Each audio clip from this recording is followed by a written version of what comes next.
Vamos a hablar de los síntomas de la epilepsia. Vamos a hablar de los tipos de crisis. La epilepsia, lógico, el síntoma principal son las crisis epilépticas, pero también hay otras manifestaciones asociadas o comorbilidades que aparecen como la depresión o la ansiedad. El deterioro cognitivo también puede aparecer ahí. Pero eso también depende de la persona y también depende del tipo de crisis. Hay una gran cantidad de crisis, ustedes saben que no todo va a ser las convulsiones que habitualmente vemos.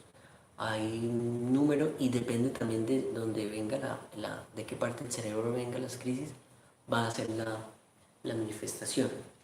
Entonces, yo puedo tener crisis motoras y no motoras. Yo puedo tener crisis focales y generalizadas. Y a su vez las crisis focales pueden ser motoras y no motoras. Y las crisis generalizadas pueden ser las crisis generalizadas pueden ser motoras y no motoras. Las crisis generalizadas motoras es lo que comúnmente conocemos como convulsiones. Una persona convulsionó, pero apenas es un pedacito de las muchas otras crisis que pueden haber.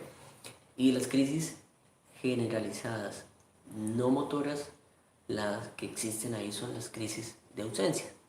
Recuerden que crisis de ausencia solamente están las crisis de ausencias infantiles y las crisis de ausencias juveniles. Esas son las que existen. Como por eso yo les dije ahorita, hablar de una persona en edad adulta de crisis de ausencia es diferente porque su mecanismo cambia totalmente y su tratamiento va a ser totalmente diferente. Y las crisis focales pueden ser también motoras, pueden ser clónicas, mioclónicas, tónicas, atónicas, ¿sí? Que empiecen en una extremidad o en una parte de la cara, o pueden ser también no motoras. No motoras, ahí es donde entran las auras, ahí es donde están las cosas auras.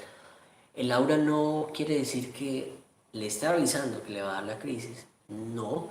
El aura ya me indica que ahí inició la crisis, o sea que ya el cerebro está descargando y ahí ya me debe preocupar. Del hecho de que sea una manifestación leve, pequeñita, no le voy a restar importancia. No me voy a preocupar tampoco, ¿sí? Como una convulsión y sacudidas fuertes. Claro, va a ser algo más leve, pero no le voy a restar importancia. Voy a darle la misma importancia porque una aura es porque ya ahí el cerebro está descargando, ya está teniendo crisis de epilepsia. O sea que ahí ya cuenta el tiempo como tal. ¿Por qué? Todas las crisis son autolimitadas, como les dije al principio de la definición. O sea que no se vayan a asustar cuando les dé una crisis. Las crisis duran máximo 2 minutos. La gran mayoría duran 2 minutos. En esas crisis, y aclarando un poco los mitos, no se pierden neuronas, no mueren neuronas, no quedan bobos, no quedan retrasados mentales, nada de eso. ¿Sí? El cerebro tiene la capacidad, ojo, el cerebro tiene la capacidad de que esa crisis sea autolimitada. ¿Sí? El cerebro le hace una reseteada a las neuronas y otra vez, como si le hicieran una reseteada al computador, reinicia nuevamente y todo el funcionamiento del computador queda, o lógico, cuando se reinicia se pone lento, pero ya después otra vez funciona. Ahora, caso contrario, ojo, que la persona tenga muchas crisis a toda hora, ya es diferente. Eso sí puede generarle alguna alteración a la persona. O lo otro es que una crisis se prolongue por más de 5 minutos, eso se llama un estado epiléptico y eso potencialmente se puede generar un daño neuronal. Se han visto en estudios de imágenes cerebrales, en resonancias cerebrales, que las personas que tienen estados epilépticos más de 30 minutos encuentran áreas de isquemia cerebral, o sea, hay infartos cerebrales, hay áreas del cerebro que dejaron de funcionar producto de ese estado epiléptico tan prolongado. Pero ojo que estamos hablando de media hora. Por fortuna, la gran mayoría de las crisis de epilepsia duran menos de 2 minutos. Hay algunas enfermedades donde son muy severas, por ejemplo el síndrome de Lennox-Gastaut, el síndrome de West, el de Dravet también. Esos síndromes, las crisis son muy intensas, severas, convulsiones muy frecuentes, repetitivas, algunas duran 3, 4, 5 minutos, fácilmente pueden hacer estados epilépticos. Entonces es diferente, no es algo absoluto.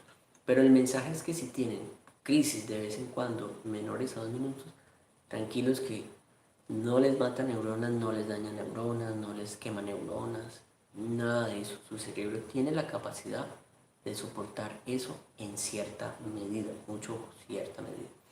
Entonces, cuando una persona tiene una crisis de epilepsia de esas características, no hay que salir corriendo a tirársele encima, a darles medicamentos, no.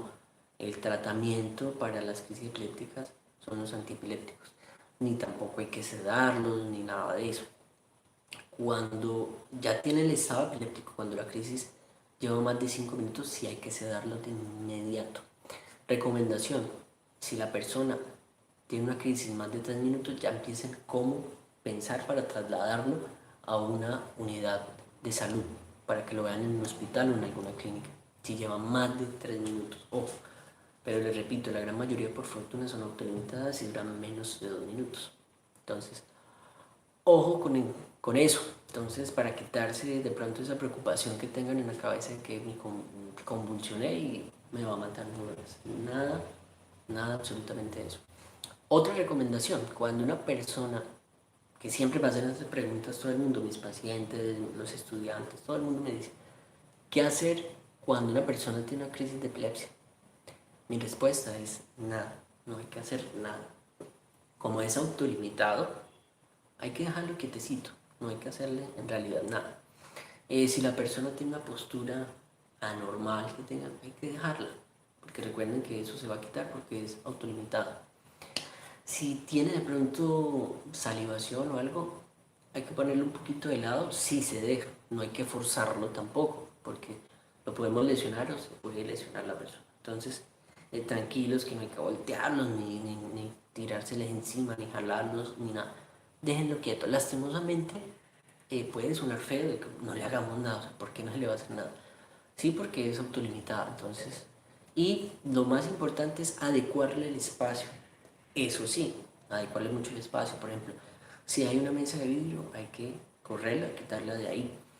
Si tiene en la mano de pronto algo que lo pueda lesionar, hay que quitárselo. Si en su vestimenta tiene algo que lo pueda lesionar, también hay que quitarlo, algo cortopunzante. Por ejemplo, adecuarle el espacio. Si de pronto hay riesgo que está en una silla y se vaya a caer, hay que ayudarlo a que no se vaya a caer de la silla. El espacio es que hay que adecuarlo, pero eso depende de las condiciones. Entonces, para que tengan en cuenta, ¿no?